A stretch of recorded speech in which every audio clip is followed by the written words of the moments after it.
রমজানের লাস্টে আইসা জিব্রাইল বলছে, ইয়া রাসূলুল্লাহ, এত বড় রমজান পেয়ে ইফতারের নেকি, সেহরিতে নেকি, তাহাজ্জুদে নেকি, তারাবির 20 রাকাত নামাজে নেকি, 5 ওয়াক্ত নামাজে নেকি, শেষ দশকের এতেকাফে নেকি, সবে কদর তালাশ করার দ্বারা নেকি, জিকির করার দ্বারা নেকি, তেলাওয়াত করার দ্বারা নেকি, দোয়া করার দ্বারা নেকি, কাউকে সামান্য ইফতার করাইলো নেকি, এরপরে একটা নফল একটা ফরজের সমান, একটা ফরজ 70টা ফরজের সমান, এক রমজানের প্রথম দশক রহমত, মাঝখানের দশক মাগফিরাত, শেষ দশক জাহান্নাম থেকে নাজাত।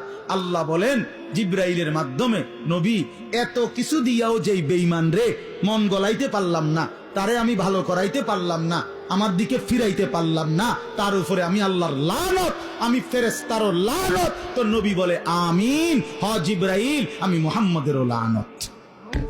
যা তোর উপরে খোদার লানত করুক।